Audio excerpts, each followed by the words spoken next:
Hey, welcome to Optimize Your Body with Martin Silva, where we talk raw, uncut facts to truly help you optimize your body. Hey guys and girls, I've got an awesome guest on the line today. My good friend out in the UK. I've known him for a few years, good friend of mine, and he runs Brotectors, which is the mental health awareness group. And yeah, so how you doing out there, huh? You good? I'm very well, thank you, mate. Thanks for having me today. Awesome, mate. Awesome. It's great to have you on again because I think you were on the 8th ever episodes of Optimize Your Body, which was probably a while back now, well over a year ago. It's great to have you back on, huh? Thank you, mate. It's great to be here. Thanks very much. No worries. Yeah, if you could, I didn't mention his name, actually. His name is Aaron Corria. I don't think I mentioned his name. So, yeah, Aaron, if you could just give us a little introduction as to, you know, who you are and what Brotectors is, man. That'd be great. Yeah, so my name is obviously Aaron Corria. I run a group called Brotectors, which helps men and women sort of seek help when struggling with their mental health. I deal with a lot of emails from people all over the world. I do a lot of stuff for media, do events. So it's mainly about just encouraging people to seek help when struggling from a GP or from a friend, really. Great. And where would you say Brotectors is now in comparison to, I'll say Aaron, in comparison to where you were? I think we spoke in October 2017, so that's like I said, well over a year ago. And you started it over 2 years ago now, right? Huh? Yeah. Yeah. And where would you say it is now, Brotectors? Are you managing to reach more people and getting more? Because I noticed you're doing a lot of media stuff now as well. Yeah, I'm doing a lot more media stuff. Do stuff for radio, a lot of stuff for Wales Online. It's just getting the message out there, really. We had quite a really big event for World Mental Health Day with our good friend Dan Shooter, which was broadcast to the whole of Wales. So we're hoping to do the same event next year. It was a constant walk of penny van for 24 hours, carrying a log up and down. It was run by myself and the NPCT.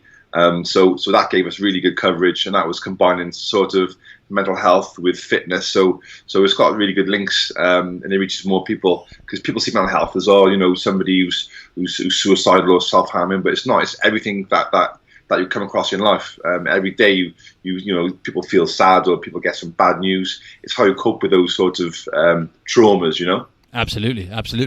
And speaking of exercise, exercise is obviously been proven to be one of the most effective habits, right? When it comes to, not only treating depression, but actually curing it, right? So, the studies show there's been almost 30 years of studies now to show, exercise, even if you, walking, at the minimum amount, walking for 20 to 30 minutes a day has been proven to, like I said, to treat depression and stuff like that. Obviously, all the happy chemicals you release when you're doing it, and on that note, I just wanted to ask you the kind of impact, because actually I can remember now when I was actually visiting at the time when you'd done that event, right?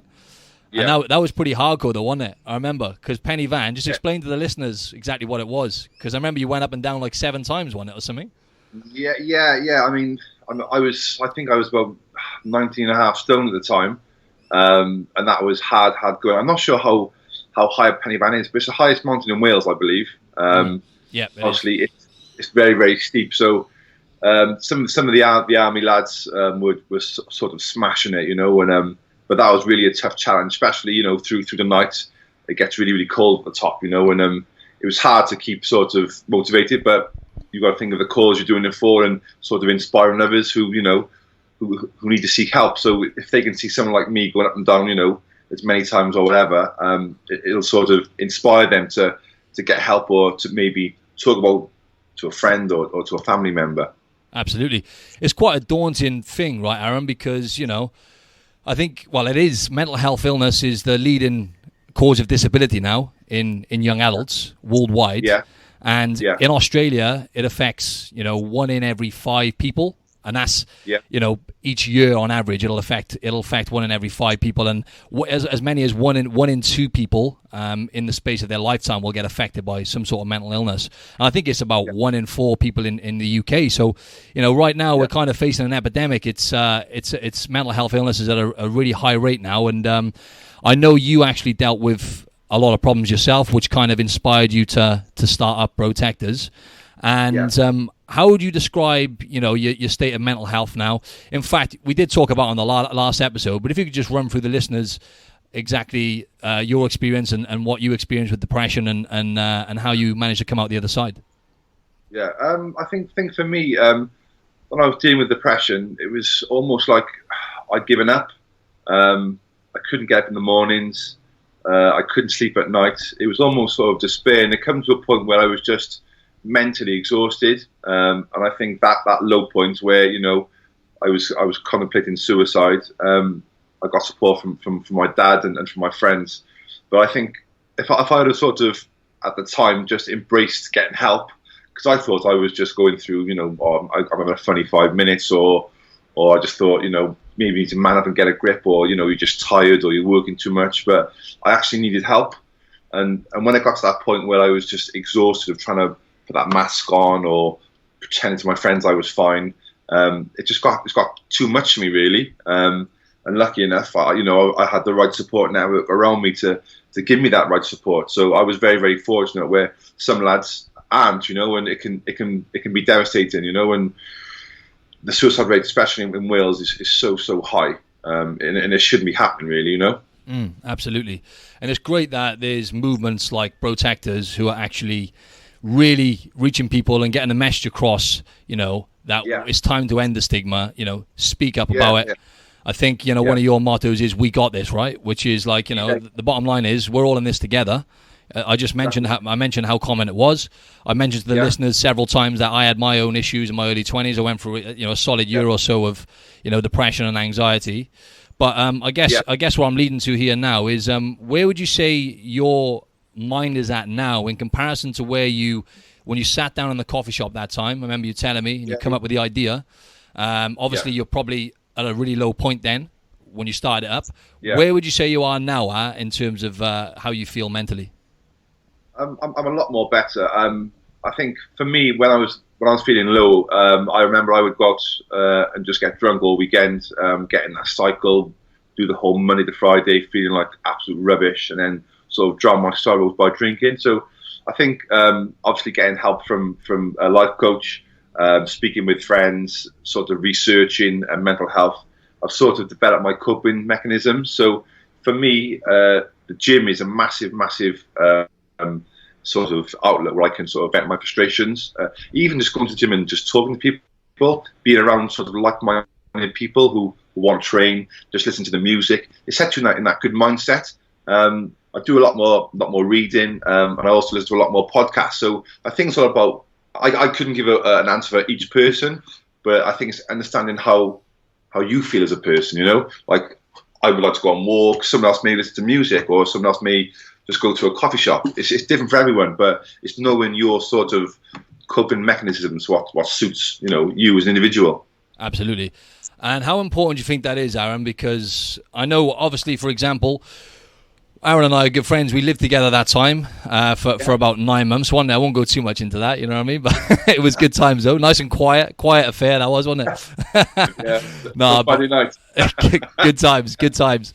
But you didn't actually give anything away. When I was living with you, I had no idea. You completely, as you said, at that point you were too wary about talking out about it. A lot of people think that it's a weakness. Having these issues, but it's no different. I remember you saying before, it's no different to if you were to break your arm or have a problem physically with your body, you go to the doctors. This is a silent killer, right? So how important do you think it is, Aaron, having that people around you? Because we are the average the average of 5 people. The 5 people we spend most of our time with, that is who we become on average, right? So it's very important who you surround yourself with, right, Aaron? Yeah, very important. Like I said earlier, I was so lucky to have great friends and great family. But you see these guys at weekends just sort of living the champagne lifestyle and stuff, and it does catch up with you. I see so many people get into debt, trying to get out and be a baller, or I mean, I don't really talk about drugs a lot, but that's a massive impact on people's mental health. Also, I think Instagram can have a massive effect on people's mental health. But I keep myself to myself. I've got 2 or 3 close friends. I do what I love, and I love what I do. So I think you just got to be open and honest. If you're sort of struggling and you seek help from a friend, and their answer is, "Oh, come on, we go on the have a few drinks together and get smashed," then I don't think that'd be the greatest of ideas. I think how you sort of offload to your friends and how they respond to you is it tells you everything about that person. Definitely. Be very selective your time with. 100%, mate, 100%. And like I'm, although on the other side of the wall in Australia now, I'm thankful I've got guys like you, and our circle of friends, is tight, and it's so important to have that network, as you said, right? So yeah, it's everything really. And what was I going to say then? I was going to say something along those lines. Yeah, that's what I was going to say. In terms of Brotectors, right? Do you think that has given you, purpose is very important. Having a meaningful life with purpose is being proven to be really, really important, right? So a lot of people nowadays, guys especially, I think, have kind of lost their purpose, lost their way in the world a little bit, and they kind of don't know where they're going in a sense. And as you say, they get sucked into social media, which is fake. You're looking at other people's lives, which look perfect all the time because all the images are modified, and it's just a make believe world, right? So so how do you find that in terms of in terms of where you're at now? How do you find that? Because obviously it's giving you more purpose in life now. Protectors is what I'm trying to say. So do you think that's helped you a lot mentally, the Protectors movement? Massively. I think it's so easy to get caught in the rat race of life. You see guys punching their hours out, in work constantly. I mean, when I get up in the mornings now, it's like you said, I've got a purpose. I want to help people. I just think it's not even having a purpose, it's having a passion. That I think if you can find out what your passion is in life, and then just feed off it, embrace it, love it, and get up in the mornings, answer my emails, and if I'm helping people, get them great emails. I mean, that for me is the most rewarding thing. Is if I get somebody say, "Oh, you've helped me," or "I heard you on the radio and you've inspired me to get help." That is the best thing that I've ever had in my life. And then to get all the nice holidays, the nice clothes, the nice cars, having those emails where you've made a difference, that is the meaning of life, if I'm being completely honest with you. Absolutely, yeah. And the experiences as well, isn't it? As you said, doesn't matter what you accumulate and achieve, really. It's fulfillment, I guess, isn't it? That's what everyone's heading towards. And I just wanted to mention I always talk about the 3 Gs, which you've already mentioned, right? So growing is really important, right? Learning. You mentioned podcasts and reading books.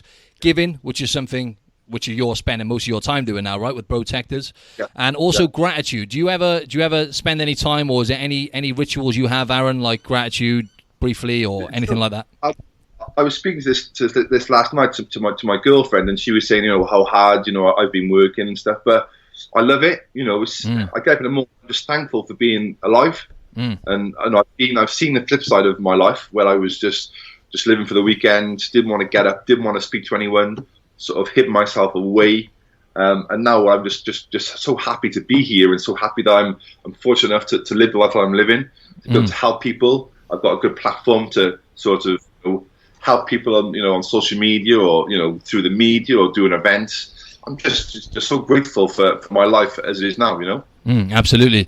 And as you said, once you've experienced what you experience as well, that's gratitude within itself, isn't it? Just like you said, waking up in the morning and having your health in check, right? Like those simple things we take for granted, don't we?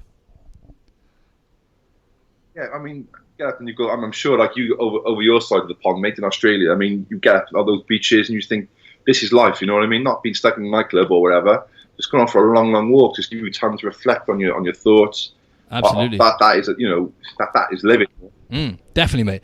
And let's just talk a little bit more about like exercise and nutrition a little bit, because I noticed in the new year you were on a bit of a mission, weren't you?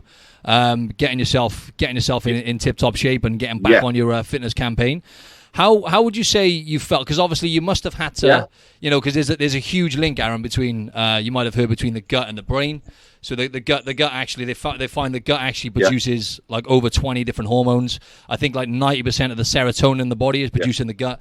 So obviously what we eat does play a big part in our mental health. How have you found it since you've been eating healthier and training more? Yeah. Is there a difference in how you feel? Oh, mate. I mean, over Christmas, as you know, I like to eat.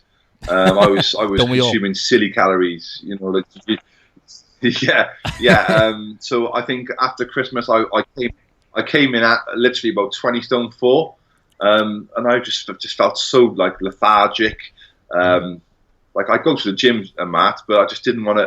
I didn't have the strength or the energy. Didn't have the sort of the enthusiasm. So yeah, of course, I've started the fasting thing now. So obviously I'm fasting, doing the 12 till 6 fast. Yeah. And I feel so much better. I'm drinking a lot more water. I've got a lot more energy. I'm waking up a lot more earlier, and I just think my overall mood is completely different. Yeah. I mean, it's great to eat the nice foods. Don't get me wrong. Yeah, of course. The Chinese but I was eating 3 of them a day. So yeah, exactly. You're overdoing it. So yeah, I'm not. Yeah. Exactly, mate. Yeah, I was overindulging over Christmas because it's an excuse. I think people use Christmas as an excuse. Yeah. I think my Christmas started in November. So I mean, I think I'm nearly about 2 stone now. So nice. I just feel a lot more better in myself, Martin. A lot more fit. Exactly, yeah. And just for the listeners, in kilos, that's like 14 kilos. That's a lot of weight. So you've dropped that within the space of 6-7 weeks or whatever.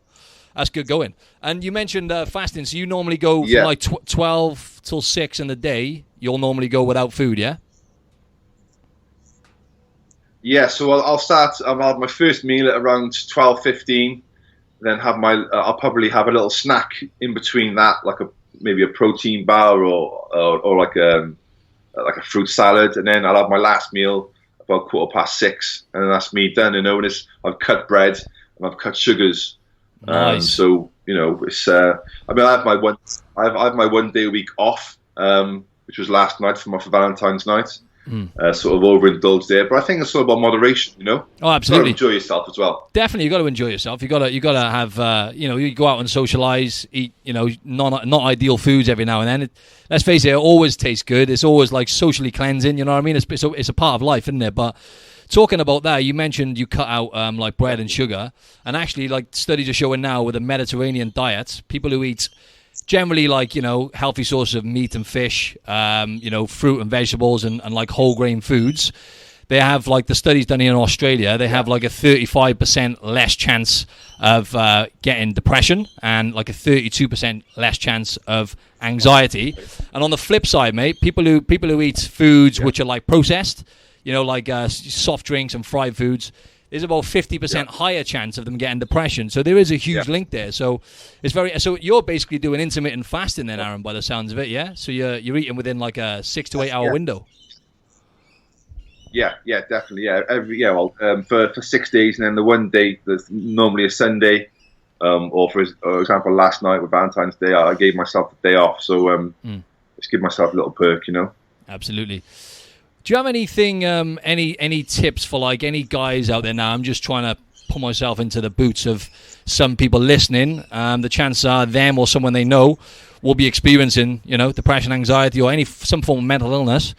Do you have any what would be like your top tips, if you like, or what you would say to someone? Would you say the number one thing is to reach out, or what would you say to people, Aaron, or like any guys or women listening to this? Yeah, I'd say the first thing before anything else would just be brutally honest with yourself. Maybe take some time to reflect on your feelings, because I think a lot of people just sort of brush under the carpet and it'll go away. But I think what the changing thing for me was that I thought I need to be honest with myself now. Stop, cut the rubbish, cut the bull crap.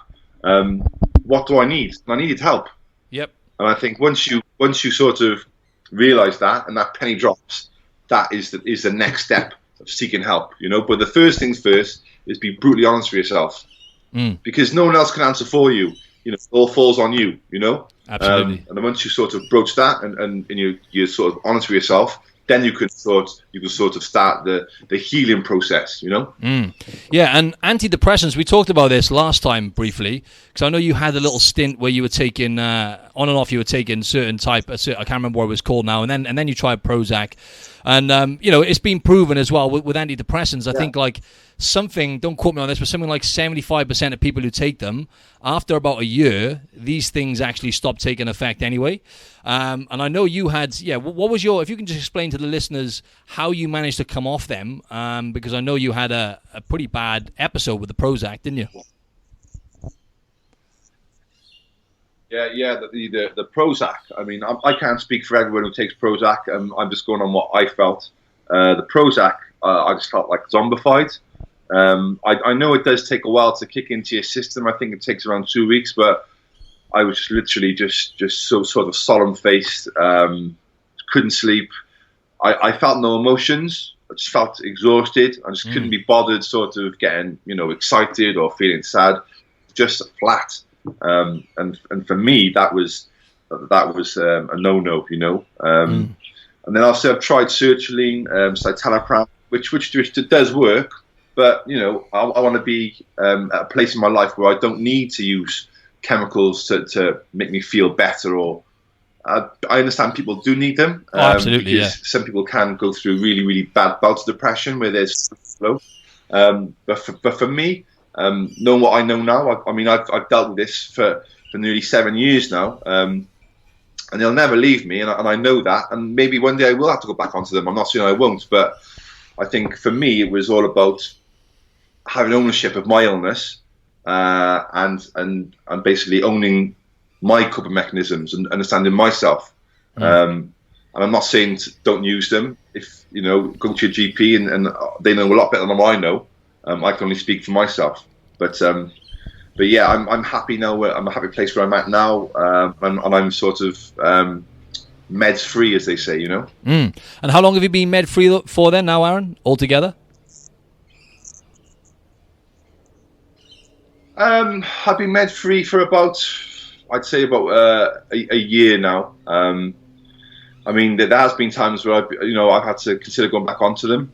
But I just think going back and forth to the GP and expressing how you're feeling, I think it's just being honest with yourself. I'm not going to say that I'm never going to go back onto them, because you don't know. They sort of aided me a lot when I first sort of had depression. But I wanted to be in a place where I didn't need to take tablets every day. And there are studies where certain medications do affect your testosterone levels. They can affect your sex drive.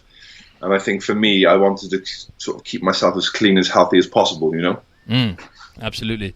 Yeah, and I just wanted to say as well to any of the listeners, obviously, in certain cases, and a lot of the time, actually, antidepressants are necessary. So I just wanted to take back, not to take back, but obviously I was saying that they don't work after a year for most people. That's what the stats are saying. But as you say, they do have a place, and for some people, they are necessary. So, yeah. So what do you...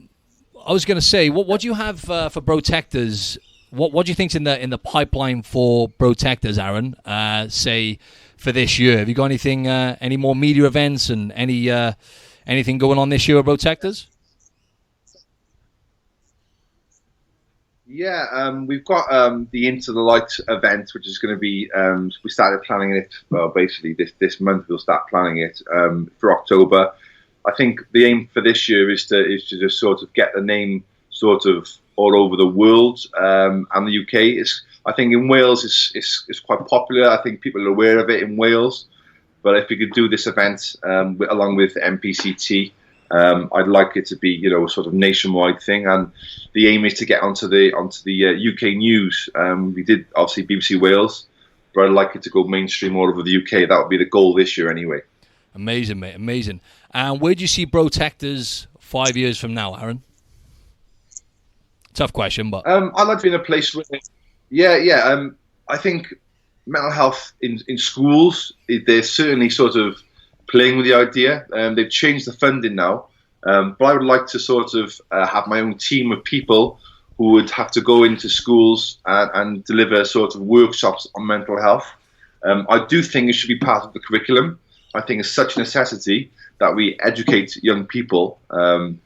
because it starts at a young age now. You know yourself, Martin. Instagram and the pressure on young children to look a certain way, to wear certain clothes, to sort of perfect body. It's a lot of stress, and then you chuck in your exams, you chuck in money, you chuck in sort of your cultural backgrounds. It's a tough world for these youngsters. And it's. I mean, I was lucky, and so were you. When we were in school, there was no Instagram. Absolutely. I think I just started. I think there was Face Party when I was about 15, 14, but we sort of missed the selfies. And I see girls, young lads in coffee shops taking selfies, wearing these £400 trainers. And I'm thinking, why aren't you playing spot on, or why aren't you in a field playing football? I remember that, mate. Spot on. I think people sort of young children, I think they're sort of skipping their childhood and just want to become adults.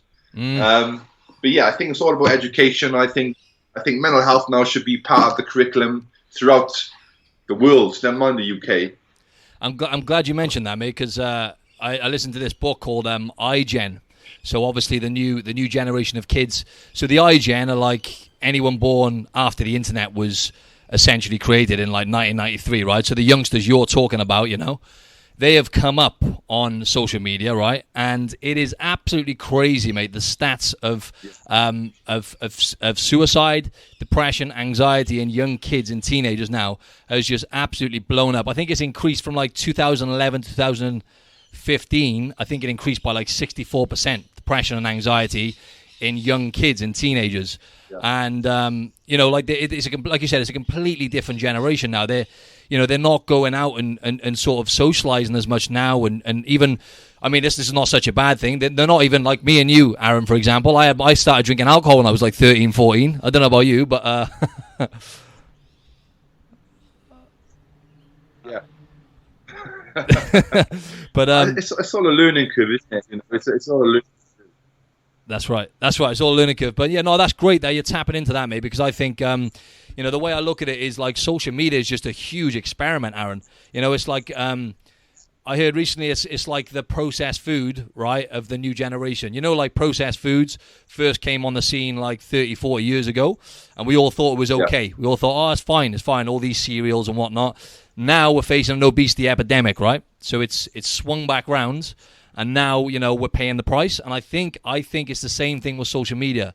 I think it's a big experiment, and I think at some point there will be a price to pay, because you're messing around with your brain chemistry, on a daily basis when you're scrolling through Instagram and whatnot, especially young kids. So I think that's great that you're gonna help out with the schools and stuff. I think that's an awesome movement, mate. Thank you, mate. All good. Yeah. So. Yeah, I've got a couple more questions for you. I think we'll go back to the health side of it. Let's just talk quickly about sleep, Aaron. Do you have a sweet spot at all for the amount of hours you sleep and getting good quality sleep? Do you come off your phone before bed? I know that's quite hard for you because you're so busy, but yeah, anything you focus on with sleep? Yeah. With the sleep thing, Matt, I try and be up by 6 o'clock every morning. My body tends to wake up at 5 o'clock anyway, but the only thing I wouldn't say I've set hours when I go to bed. I like to sort of, I'll probably watch a little bit of TV before bed, but I think once I'm awake, I just get up. I don't want to be laying in bed. I don't want to be sort of lounging around, because I think once you're up, you get up, shower, you come and have a cup of coffee, and you relax. You sort of, prepare for your day. I'm not one for sort of laying in bed to the last second. And then rushing to work or rushing to a meeting. I like to prepare myself, prepare my body, drink some water, have a coffee, and then just sort of walk into the day instead of run into the day. Just to sort of prepare myself, because I think a lot of people sort of have to work at 9 a.m., set their alarm for 8:30, and you're rushing straight away. You're in your car, you're rushing. Your mind's not ready. Your mind's not prepared. It's all about just sort of planning your day, taking your time, and I think that's how that's why people can get depressed. They're rushing their lives. They're not getting the right sleep. They're skipping meals. It's all about getting out of that rat race and just sort of just prepping your day. Definitely, mate. I can agree with that because, people who get up in the mornings, and just going back to social media, get up in the morning, obviously we snooze the alarm, which is something actually, I start work at like 5 a.m. most days, right? So my alarm goes off at like 10 past 4, and I've always been the worst for snoozing, but now I just get up, because the way I look at it is like, you put in that snooze on for 10 minutes, 20 minutes, whatever it is, you're putting your day on hold. You're kind of putting your dreams on hold in a sense. I know it sounds cheesy, but you're just trying to delay things. But yeah, another thing is, like I said, people going on social media. First thing they do, get up in the morning, scrolling through social media.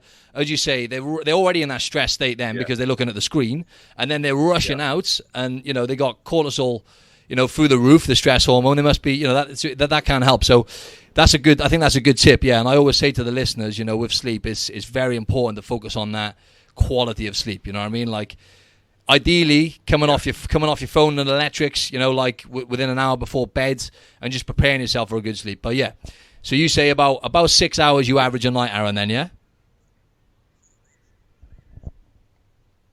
I'd say between 6 and 8. I tend to get to bed quite early, but I'm not one of these people who'll be like, oh, I've got to get sleep now because I need my 6 hours. I think I've gotten in a state now where my body knows just to wake up first thing. I'll wake up, might as well wake up, and I'll just get up, even though I may be tired. Why would you want to lay in bed? You're lucky to be alive. If you want to lay in bed, then you can lay in bed when you're dead. Yeah, that's exactly. what I think anyway. So it's all about just being thankful and smashing the day. Definitely, mate. Sleep when you're dead. I like that. Yeah, okay. One or two more questions, Aaron. You've covered a lot of stuff here, mate, so appreciate that. Do you have any books or any... Go on, mate. Any books or any sources at all which you would recommend to the listeners, in regards to mental health, like anything at all that you could recommend people go so they can go and get some advice? I know you've got your website and stuff, but yeah, anything you can recommend, mate. Yeah. I tell you what, mate, I've said this a few times to people, and people ask me about books, and a lot of people love the concept of books and read them, but they don't actually do it. So I always sort of mention there's a thing on Facebook, it's a social media page called Goalcast, which is Goalcast, and it's just like motivational quotes and videos from people who've struggled, famous people all over the world, and that was a really go-to place when I was struggling, and sort of even before going to a gym, just to get a bit of a confidence or a bit of just sort of motivation. Or it was fantastic. It's a fantastic page on Facebook. People should check it out because it's got some really, really interesting, good stories on people like Michael Jordan, Robin Williams, J.K. Rowling. And it just gives you some really good tips and sort of inspiration to get off your ass and smash your dreams, Yeah, Goalcast. I'll remember that one. Thanks for that, mate. Yeah, and that's another good thing. A lot of high-profile people are coming out and talking about it now, which is great, man. So I think, ending the stigma is key. And there's one thing I forgot to ask you, actually, because I know you mentioned before you had a life coach. Now, I'm a big believer in although I haven't had it, I had it a little bit myself. Actually, I had a therapist, but I'd done the cognitive behavioral therapy, the CBT, when I had my mental issues. But it seems like, to talk about things to someone is, as we've said, is really important. So what's your thoughts on like a life coach or a psychotherapist, those kind of things? I mean, do you rate those kind of things for people? Yeah. Well, definitely, Martin. Obviously, you're a PT. You're sort of an expert in your field. Then I would obviously go for either life coach. I was lucky enough. My best friend, obviously Luke. He paid me to go see this therapist, this life coach, and I thought, it would be loads of rubbish. Somebody just trying to rip you off. So he made me go. He paid for it and forced me to go, and it was the best thing that's probably ever happened to me. He sort of changed my life, really. Such an inspiring and an awesome guy. I've been to see different doctors, Martin. I've had anger management. I've had hypnotherapy, and nothing came even close to seeing this guy. His name's Jermaine Harris. He was absolutely awesome.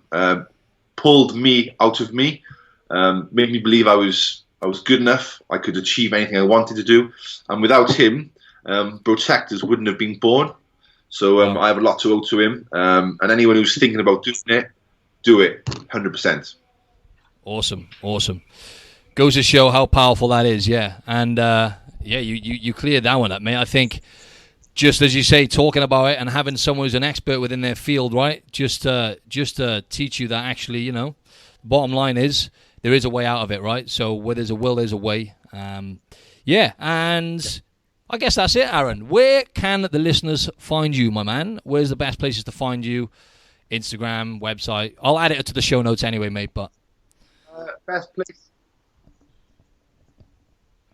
Yeah, the best place to find me would be on www.brotectors.co.uk, Instagram @Brotectors, Twitter @Brotectors, and I think that's it. I think we've got a Facebook page yet, Facebook Brotectors. So anyone sort of struggling or want some advice, or just check the site out, and I'll be happy to help. Awesome, Aaron. Thanks a lot for your time, mate. That's a wrap, mate. Thanks for chiming in, buddy. Amazing. Thanks for having me on, and thanks for all the questions, mate. That was awesome. Absolute pleasure, mate. See you soon, mate.